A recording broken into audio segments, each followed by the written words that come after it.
And good to go. Let's see. Awesome, Carrie. Awesome. Okay. So now that I'm sharing, I'll share with you just briefly a little bit about me so you know who you're talking to. So my name is Danny Cook. I started with ruralorganizing.org back in January of this year doing their exit interview project. So I talked to organizers all across the country, about 50 of them. And then we talked about like, what have we been seeing that worked? What didn't work? What do we need? How can we, besides just funding, because obviously that's there for rural people, right? But what are the other things that we need? What do we see in trends and all that? And we published that earlier this year. And then after that, I did the Top 100 Rural County project. And after I got it all completed, then I switched over to the ruralvote.org side. And so that I could begin sharing the data with you all and then talking about strategy, talking about messaging, showing like, how do we use this data? Pollster and former Pennsylvanian, love you some rural organizing. Love that too. Yay. I've been an issue person mostly. The first and only political campaign I ever worked on was last year when I worked on the Stacey Abrams campaign. Because love her. And most people know me for my work in healthcare. So I live in a region where our state legislature created a legal medical monopoly using a tool called a COPA. And they control 97, almost 98% of the inpatient population here. Every hospital in my region is owned by them. And so I led a peaceful protest. We got 30,000 signatures, took them to Congress. We lived outside of a hospital for 257 days straight, 24 hours a day, 7 days a week, from May of 2019 to January of 2020. And that's why a lot of people know me. It was the first time that issues really made me want to change politics. Because the first thing they announced they were going to do was close the NICU that saved my granddaughter's life. So I was not very happy with them. At all. They left us with one NICU and one level 1 trauma center in a region that is geographically the size of New Jersey. Can you imagine that? We have one of each. So that is a little bit about me. So now you know how I got here and why I do what I do. And now I'm going to share with you the gist of this, and then we're going to get into the stuff. If you have questions or comments along the way, please raise your hand or throw it in the chat box. Your participation makes this super valuable when we go back to look at the recordings and all that kind of stuff. It pulls out more things because I don't live in PA, you do, right? So let me just preface this by saying, because I don't live in PA, right? This was all data driven. And so the idea is for you to take this data and add what you know locally to make it really powerful for where you are. Okay, so when I went through this project, we're going to talk about the counties that made the power list and the counties that didn't. Okay, 3 things to remember. The focus for the ones that made the power list was that it was focused on building power. But all of the counties that we're going to talk about are worthy of organizing efforts and strategy and resources. This is a short-term piece of a long-term strategy. The Republican Party has been really, really good at long-term strategies in rural counties, and the Dems not so much. And this is not just about Dems or Republicans, but it's about progressive policies that actually work really well for people, right? So let me show you. There were 17 states that made the list. And in order to get this data, I went through your election results from 2020 all the way through 2022, your presidential, your House, your Senate, your gubernatorial races, your voter registration numbers, your turnout percentages, and percent rules and populations. The way that that looked for me was I started with the states across the country that had margins of 10% or less, especially states that were battleground states or swing states. And then once I had those states identified, I kind of organized them in like, I don't know, a little bit of a hierarchy, a little bit, and then the counties within those states. And then looking at those counties, looking at the ones that had margins of 10% or less, figuring out, are they rural? What percentage rural are they? And we did that using census data. And then whenever a county repeatedly showed up in my election results, then they were kind of like my repetitive or top counties to focus on.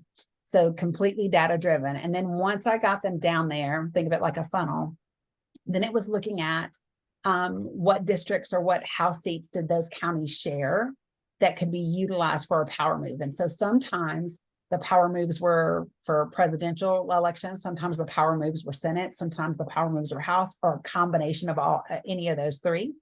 And so that's how this kind of went for me. So let me show you what the data looks like. So this is all like the pretty numbers, and this is the one that you're going to get later. But I want to show you PA's numbers so that you can see the nitty gritty. 100 rural counties. Thank you, Zoom. It just finished converting my last call. So it popped up in your face, sorry. Come on. It's like taking it a second to catch up with me. I'm clicking a tab. Okay, finally got there. Shoo-wee. Jeez, oh Pete. All right. So, and you heard all my country come out just now, didn't you? Jeez, oh Pete. It's either that or like a sweet 8-pound baby Jesus. That's another country thing that comes out of my It does. We will quote you on that. Yeah, that's a thing. So these were your 5 counties that made the power building list. So it was Center, Luzerne, Monroe, Pike, and Washington. And they make Pennsylvania a triple threat. I loved this data for you guys because you affected all 3 races. There's a lot of power in these 5 rural counties. So the presidential election, the Senate election, and House District 8 all had margins that were less than 5%. Your presidential election was 1.2, your Senate was 4.92, and your House District 8 was 2.4% difference, right? So the rural game here is really important. So I just want you to imagine this next part that I'm getting ready to tell you. So with 286,393 rural people in these 5 counties, right? There's enough people in those counties to cover the voting difference of all 3 elections. So just sit with that for a minute. You should feel all warm and fuzzy, because when you think about going to funders and organizations, you're able to say these 5 rural counties alone focused on have enough voters, rural voters, to cover the voting difference in all 3 elections. Holy geez. This is one of the strongest power plays out of all the states. So your largest margin is 4.92%. And it's also the race. Your Senate race is the largest number of registered voters that did not vote. We took a big look at the number of people that were registered that didn't turn out. So let me show you what that looks like. I gotta click the right thing. Can you all see my spreadsheet? Awesome. So this is what I call my dirty data. And you'll see it's not as pretty as the PDF that I showed you, because when I started doing this, I'd never done all of this stuff before. So what I did was I started out with legal pads and just elections and then I organized them like which counties had the smallest margins. If you see them highlighted with a light blue or a light red, that means they have a margin of 5% or less. And I did it across the board, right? And then this is your population information that I'll get to in just a second.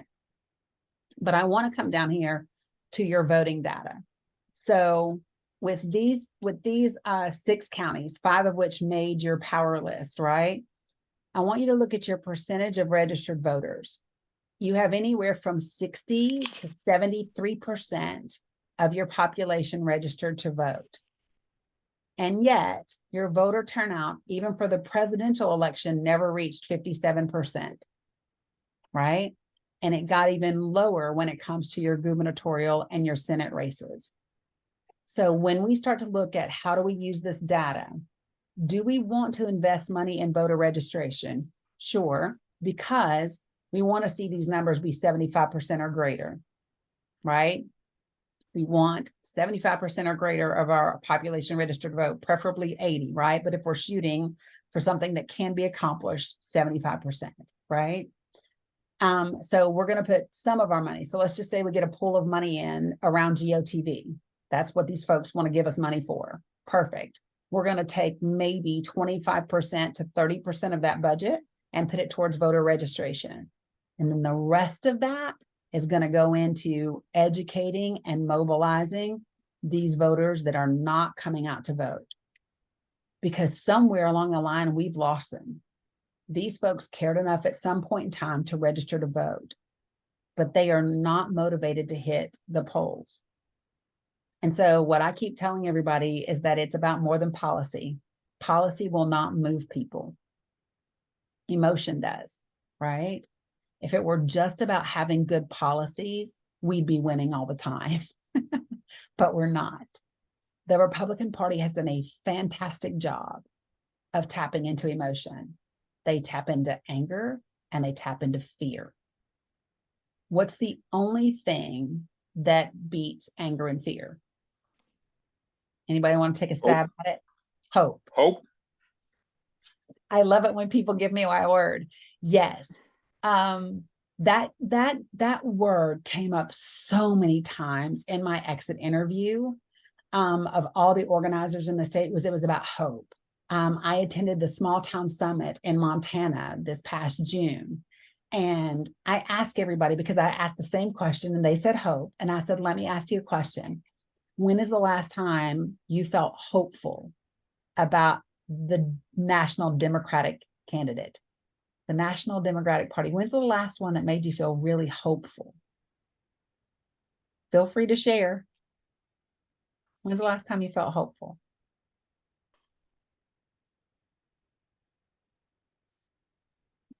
Maggie?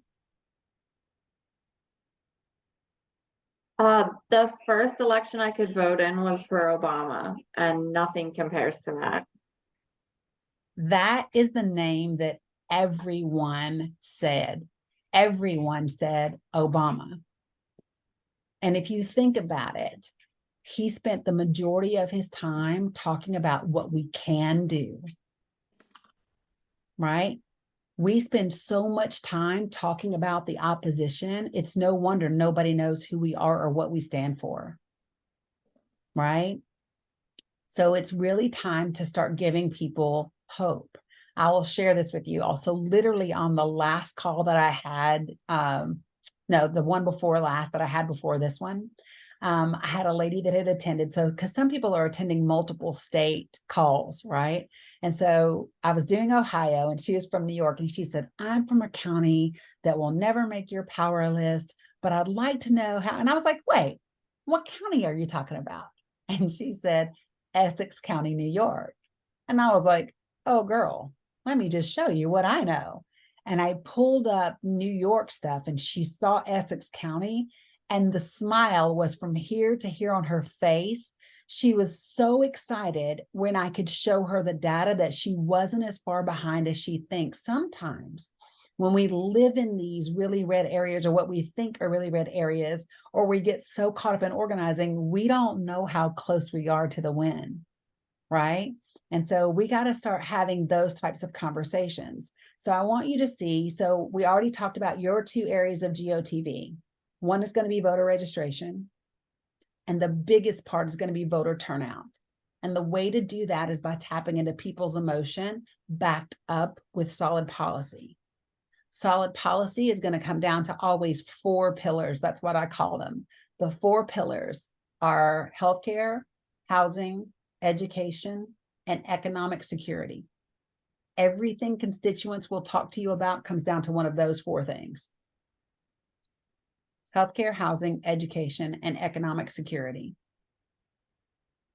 So the goal is to have at least 2 pieces of policy from each of those pillars that you can talk to people about in a localized, personalized way that moves them, that touches them, that inspires them to get off their couch and out of the house and to the polls.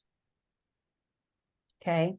So when I look at your presidential numbers, I want you to just pay a little bit of attention to this column right here, the other column. Why I focus on this column is real simple.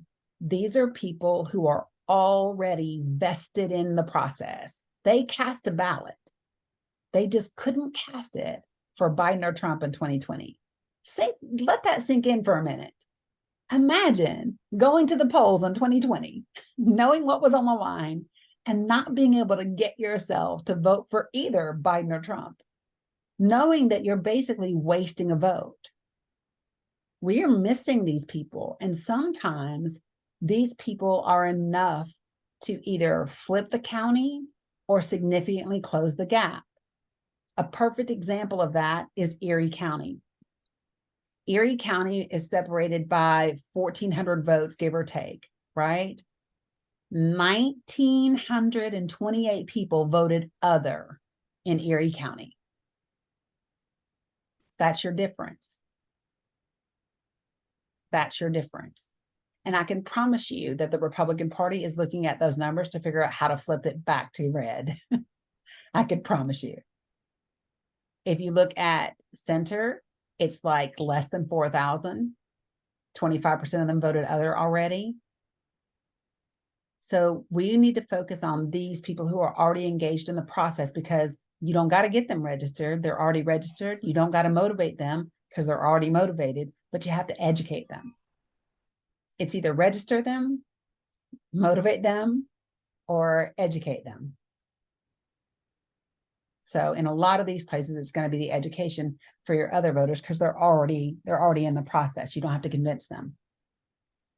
So when I kept going into your data, these are your House results for 2020, your gubernatorial results, and your Senate votes. Now I want you to look at this far left column, and you can look at your 2020 House results and see what happened. By the time Luzerne goes from being blue and red, right, districts 8 and districts 9, by 2022, they are light red and dark red because they flipped District 8. But not by much. Look at that. 47,305 to 49,897. It's doable to win it back. You're going to look at Monroe. Monroe was solidly blue in your governor's race and even in your 2022 Senate race. But I would guess gerrymandering helped split it up. And now you've got one red and one blue, right? So pay attention to how these are going to be, divided, and where your political lines and your district lines are going to be heading into 2024. Places that I want you to also look at is center and this other part of Luzerne, because they are really small margins. I mean, I want you to look at center. Your 2022 House vote was what? Not even 200 votes? Not even 200 votes. It can be flipped. Right? And we've got to protect Luzerne on a statewide level, because on a statewide level, it's at risk because your governor's race was barely dim and your Senate race was red, and that's in the same year. Okay. So typically when I see something like that, it means that they're voting for an incumbent in one of these races. I don't know your state well enough to know that, but usually when I see a split in the same election year, one of those elections is an incumbent and people are voting for the person they already know, because the devil you know is better than the devil you don't, until we convince them otherwise. Here's the other piece that is great, and not every state breaks it down. You all do, and I love it. It makes my heart really happy. So some states do not show me who's registered Republican or Dem or unaffiliated. Yours does. Your unaffiliated and other voters are phenomenal. Like in center alone, you're looking at 32,000 people.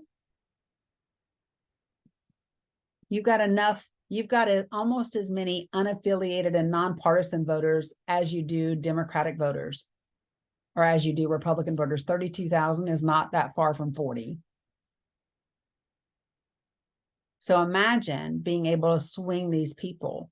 What we are learning is that when there's a third party or an independent choice, it typically hurts the Democratic candidate. So we have to find a way to bridge that gap so that it's not such a deficit. I'm not going to go through all of these, but I want to hit Pike for just a second. So Pike has almost 43,000 people registered, right? Look how many are unaffiliated or nonpartisan.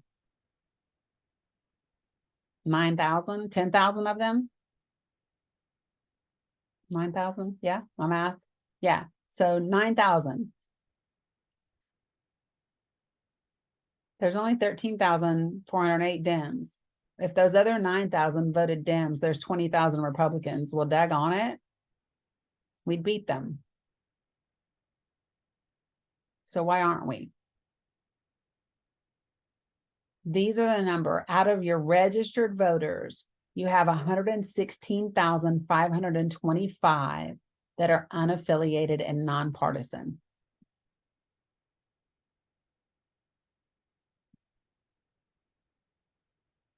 That's big. 116,525 that are already registered. They're just unaffiliated or other. The other thing that was significant for you all is the loss of voter registration over the last 3 years. It's astounding. You've lost 10% of your voters in these 6 counties.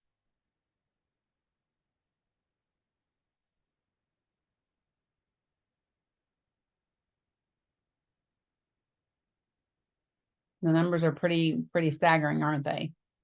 In 2020, there were 852,651 registered voters in these 6 counties. 2023, as of spring of 2023, that number was 763,039.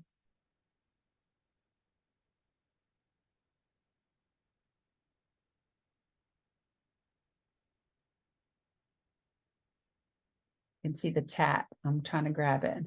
Could the loss of register be to do the deaths and outmigration, at least in part? I mean, some of it, but I will tell you this, Pennsylvania is one of the biggest losses I've seen out of every state. So like, if I go down here and I show you Georgia, which we all know Kemp was not for leaving people on the rolls, right? Georgia lost 3.85% of their voters. You guys lost almost 3 times that, right? Texas lost, it's got to catch up, 2%. We right? did lose 15% of our population in the last 2 years. Wow. So between 2020 and 2022, we lost 17% of our population. So that would track. Yeah. So let's see. I'm interested now in the New York numbers. It's going to take it a second to catch up to me because I'm scrolling very quickly. So I'm looking at New York's numbers, right? Maybe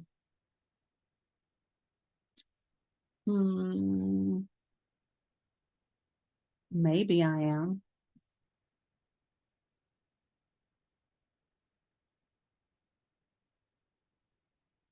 Yeah, so here's my registered voters. Yeah, so they've increased, it looks like, a bit, 17% between per your new census. Okay, so that's a huge amount of individuals. So you've lost 10% of your registered voters. I think you guys are the biggest. I'll actually look at that. I want to make myself a note.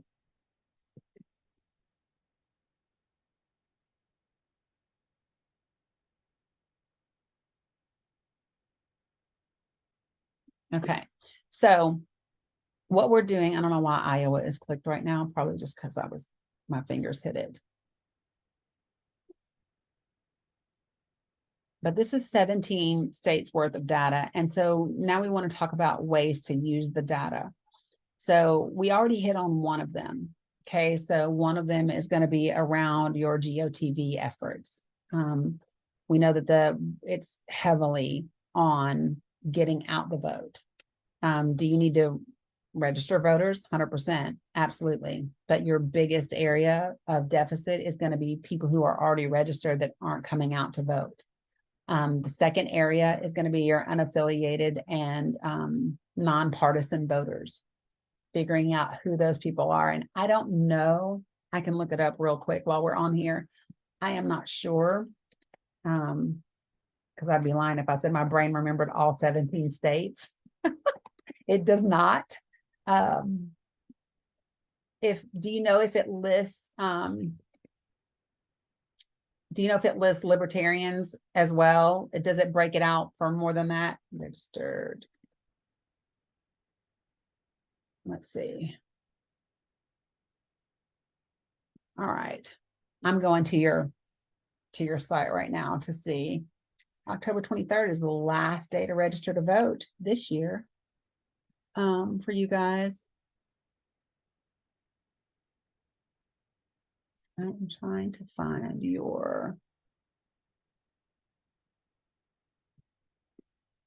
It's not on this page.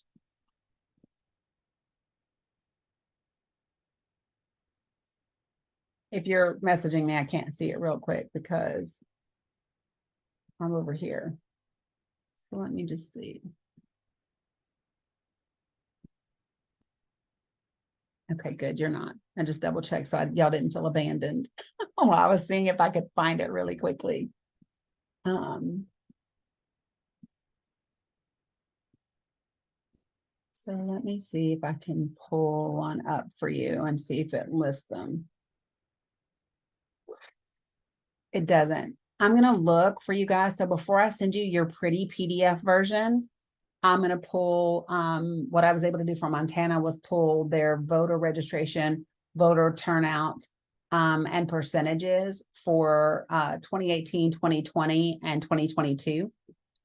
So I'll see if I can get that for PA as well. I'm going to use the second half of this to talk about the data, answer any questions that you have, and talk about ways to use the data. So feel free to throw up a hand or come off mute and contribute. Yes, Robert. Hi, we have close relationships with folks in Pike County. We're working very closely with an indivisible group there, and we'll look forward to sharing these great insights with them.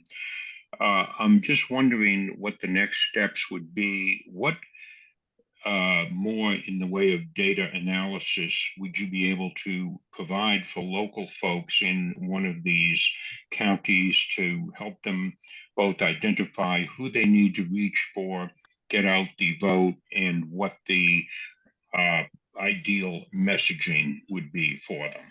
Yeah, so one of the areas, so I'm starting to pull data in reference to those four pillars that we talked about. I will tell you, I started with healthcare because that's my jam, as you know, right? So one of the first things I started to do was look at the hospitals that are at risk of closure in rural counties. And so what I'm doing right now is I'm going through each state to identify those hospitals, find out what counties they're in, and then cross-reference them with this list to see how many hospitals are at risk of closure that include the counties that made this list. I will look. This is absolutely fantastic work, I must say. I didn't raise my hand, but I'm saying it. That's okay. Amanda?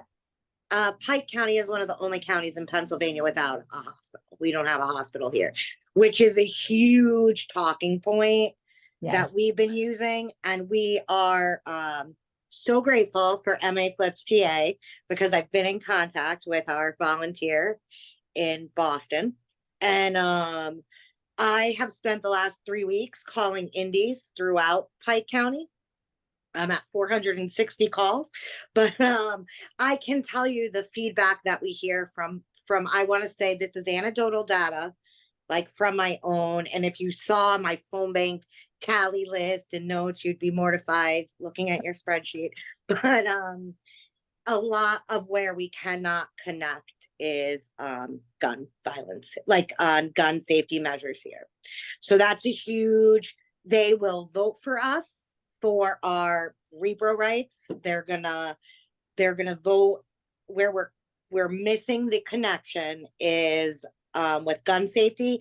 And even when we're like, well, school board candidates don't really have a say over that. It's just their like fear of anyone coming in. 100%. Okay, so put a pin in that. Do not let me forget. I'm going to come back to it. I haven't done PA's hospital numbers yet, but I want to show you what that looks like. Okay, so let me just kind of show you, because this part gets me excited because I like the layers to the data to make it more effective. So this is Georgia's rural hospital list. And so I had 9 counties that were on Georgia's deep dive list. Of those 9, 5 have hospitals at risk of closure, right? And it's been that way consistently with every state, with about 50% of the counties identified. So we're going to be talking about ways to use that as well. But I'll share this with you so that just when you get it, you'll know. The patient service margin is specifically from the hospital's expense and their payors, you know, coming back. This is specifically their patient service margin. The total margin, the reason my list is a little more comprehensive than the one that they put out is because I looked at the raw data. And if the total margin, let's just say the total margin was 10% like it is here. Well, that's great. But your patient service margin is 6%, right? So what does that mean? That means you have some sort of state, federal, or county funding that is bringing your hospital into the green or into the black, right? But that doesn't mean you're not going to close because that funding may go away. That grant, you could be at the end of it. There are lots of other things. So if the margins were 5% or less, or if your patient service margin wasn't 5% or less, I don't care what your total margin is because I know that that's not actually how the hospital is performing. That's based on extra dollars that they got. So I'll be doing this for Pennsylvania, and this will be like part of our next piece. So you guys will have a toolkit. And so I'm working on, this is my next project, is to put together a toolkit for each of our states that are our focus. So our focus states are Ohio, Montana, Wisconsin, Arizona, Pennsylvania, Michigan, North Carolina, and Georgia. And you guys are going to have what we call the it's the rural roadmap, if you will, to 2024. And so it will have your counties in there. It will have like issues identified, and then it will have suggestions for you on ways to use the data, ways to form policy, ways to approach messaging, all of those different types of things. Thank you, Robert. I appreciate that. Because what I have found, my niche that I love is the hard conversations where a lot of people don't like them. I love it. So as soon as you tell me people disconnect with you on guns, I immediately go, oh, I want to have that. I want to talk about it, right? And the reason why is so we don't get anywhere if we don't address the elephant in the room. And so one of the things that I would start with, if I were talking to someone that I knew, or if I'm calling an indie person, right? And they're just talking to me, I don't know if you have a script or whatever, which by the way, my tally sheets, look, I have stacks of paper. I went through so many notebooks and legal pads before it got into this pretty spreadsheet, I promise. But one of the first things that I would say is, listen, we know that no one is ever going to agree on every single issue, right? I'm going to lose you on one of these because they're all big. If I talk to you about healthcare and reproductive rights, if I talk to you about education, if I talk to you about gun safety, one of these you are not going to completely agree with me on, and I get that. That's okay. What we have to start looking at are where are the places that we can cooperate. I never say compromise, because compromise means one of us isn't getting something. Nah, cooperate. Where can we cooperate? Where can we find those spaces? And so one of the things that this is what I say, because I am these things. And you can use this, but make it a family member if it's not you, right? So what I will say to people is, listen, I am a service-connected disabled veteran that comes from a line of military people. My daddy served, my mama served, I served, my brother served, my uncle served. I respect and value every right that we have, 100%. What I can share with you is that it frightens me a little bit for regular citizens to have access to what I would call weapons of war. When you come to a military post, we're not walking around with our M16s. Unless we're on the range or at war, they are locked in an armory and we do not have access to them. Matter of fact, if you talk to soldiers, we don't call them guns. We call them weapons because we understand that that's what they are. There's a difference between a gun and a weapon, right? There's a water gun, there's a BB gun, right? But a weapon can take life. Okay? And so for me, what I understand is that the average individual doesn't need to be able to get off 120 rounds in 60 seconds. The only intent for that is death at the other end. And what I've wondered sometimes is what would happen if, and I'll ask people this, I will actually say, have you ever seen someone die? Because I have. Have you ever seen someone die? Because it is life-changing. And sometimes I think about the school shootings and the church shootings and the concert shootings and the club shootings, and I just think that what if people couldn't fire 60 rounds, or they could only fire 6, or they could only fire 10, and they'd have to see the impact of what they'd just done? I wonder if they'd reload. If I had to watch a 6-year-old hit the ground, would I reload? Probably not. I think everyone should have the right to own a firearm. I just don't think that everyone should be able to create mass death at one time. And I say that as someone who has been willing to give her life for this country. So if I were you, I would say, I had a conversation with a veteran, and this is what she said. Yes, thank you. Yeah. So that's how we have the conversations, because that's real. Like what I'm telling you is 100% real, and it's 100% what I believe. 100%. And so that's what I try to get people to understand. I'm not going to argue with them about what guns could or couldn't do back in the damn day when it was written. They don't care about none of that. They don't care. But the reality is, and the reason I ask that question is because it makes it very personal. Have you ever watched someone die? Because the minute you do, the way that you view life becomes very different. We don't value life too much these days, you know? So that's the way that I handle the gun safety conversation. Yeah. The way that I handle abortion, which I volunteer at our clinic here several days a week to escort patients in. Where I am is, I was born and raised here. It's 97% white. It is 80 to 85% Republican, and probably 99% Christian.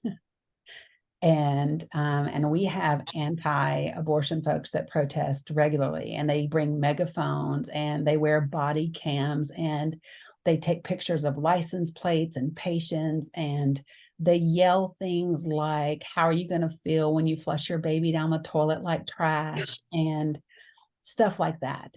And so what I've started doing here in my little red region of the world is I've started putting up, because I have a pretty decent social media following. I think my Facebook page is like 30,000 or so. And so I put up a post once a week, and I'll say things I heard today while defending patients seeking reproductive health care. And I make a list of the nasty things that they've said, right? And then I don't debate abortion ever. What I do challenge is what they say the reason is they're there, because they always say God sent them. And so this is what I'll say is, tell me if this is godly to you. Would Jesus ever yell this to someone? Right? And when I'm talking to a protester, which I do a lot, I'll say, the reason I'm here is because of my faith. And they'll say, me too. And I'll say, great. Well, let's just see if we believe the same things. And it doesn't matter whether I believe it or not, right? But this is what I'll say. I'll say, so do you believe that God is the giver of life? Do you believe that all life comes from God? And they'll say, yeah, perfect. Do you believe that God is all-knowing? Does he know our beginning from our end? Does he know what we're going to do before we do it? They always say yes. Do you agree that God is everywhere present? I do. Do you believe that God is all-powerful? I do. And I'll say, great. So that means at the time God allows a woman to get pregnant, he knows if she's going to have an abortion. He is present in the clinic when she does, and he doesn't use his power to stop it. So could you please share with me why you think you know better than God?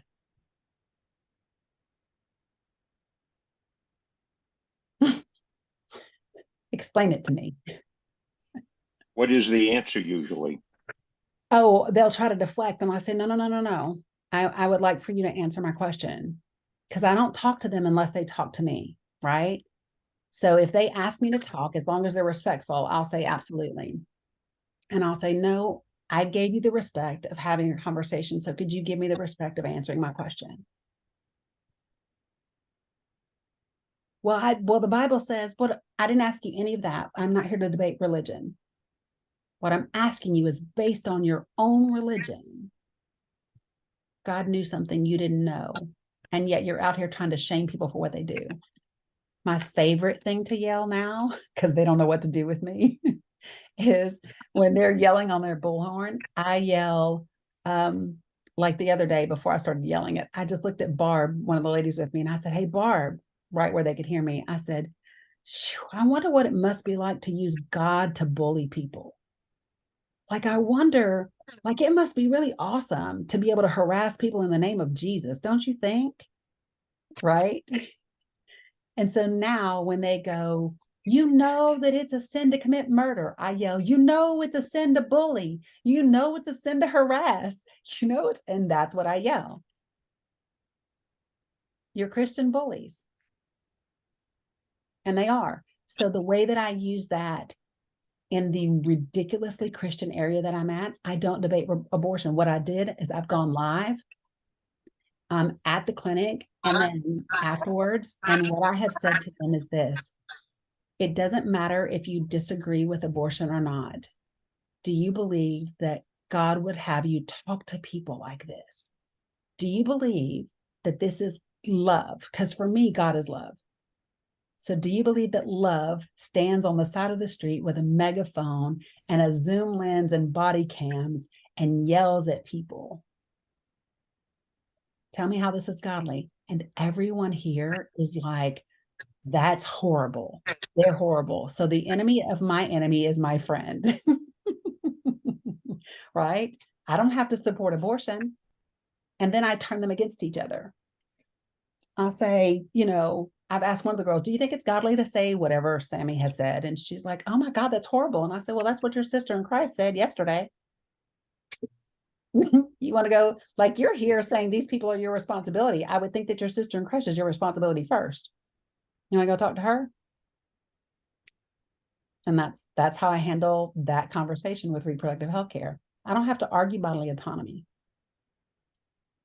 All I do is say, why do you think you know better than God? And I'm always going to respect two things in this conversation. I'm going to respect freedom of religion and free will. You want to know why? because God did. They don't all believe you're God. So, so these are the things that I love to do. This is what, so when we start to get, like, we have our networking call, sweet 8 pounds, I was reading your messages now in the chat. So on the last Thursday of every month, rural organizers get on a call with me on Zoom at 2:00 Eastern Standard Time. And we're doing it a week from today. And we talk about sometimes the data, but we talk about how to organize. How do we have difficult conversations? How do we get over the Democrat hard stop? I can't vote for a Democrat, right? How do we phrase things? How do we have conversations? I firmly believe that organizing is like dating, right? You don't have to tell me if you've ever been on Tinder or Bumble or anything like that. But here's what I can tell you is the first 60 seconds of any conversation is your first opportunity to get them to swipe right. If you do not get their buy-in in 60 seconds, you're done, right? But after that, it's like going to a timeshare, right? You give me the first, and then after I get the first 60 seconds, I'll say, cool, I'm not going to take too much of your time. Give me 3 minutes. And once they say yes to 3 minutes, it's my job to be so compelling after 3 minutes, they give me 3 more. Right? You ever been to a timeshare? You sign up for 90 minutes, you're there for 9 hours? Yeah. Right? So, but that's what we do on our monthly organizing calls. It's really about how do we do this work and be compelling, because we are going to have to be compelling in the next year.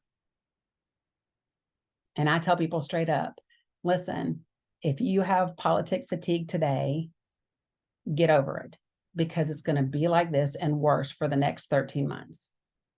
It just is. I'm sick of hearing MSNBC, CNN, Fox News, Breitbart. I'm sick of all of it, right? And I know that it's only going to get worse for the next 12 months, no matter what side you're on, right? So I don't want to talk about the latest thing that Tucker said or whatever Rachel said. Can you share with me what's going on in your home? Do your kids have daycare? Do you know anybody that's like almost getting evicted? That's literally how I organized always. Yeah.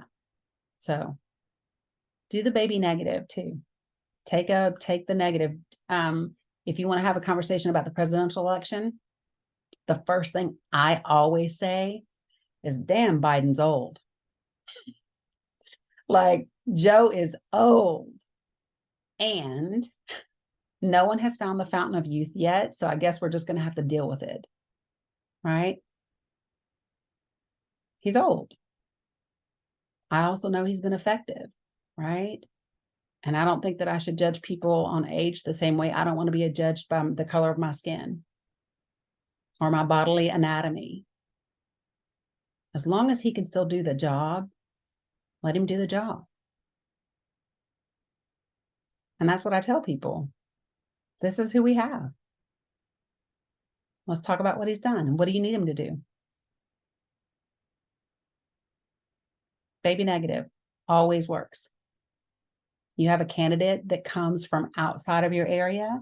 The first thing you have that candidate say, let's say you had somebody move to town and now they want to run for your school board, right? The first thing you have them say is, I know I'm an outsider and people don't trust people from the outside. I get it. But I'll tell you the benefit of me being an outsider. I don't know anybody here, anything. Your good old boy network doesn't own me. I'm here for the people. Now, all of a sudden, me not being from here is a good thing. Right? Let's say I'm affluent, I'm wealthy, and the district's not. Cool. Guys, I have no idea what it's like to be you. I have never lived in your situation. I have never felt like, I've never had to wonder how I'm going to feed my kids. Can you share with me what your life is like? Because I don't know. So that means I can't tell you what you need. You have to tell me.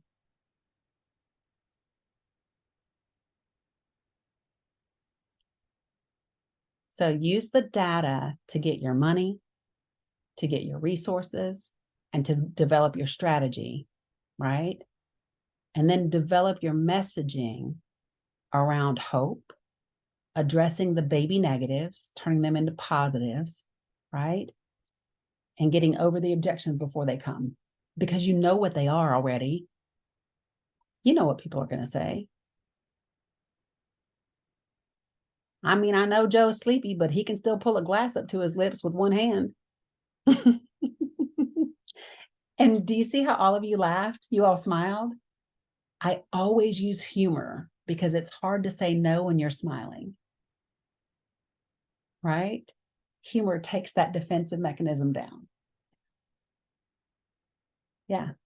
Anybody got any other questions or comments or anything I can help with?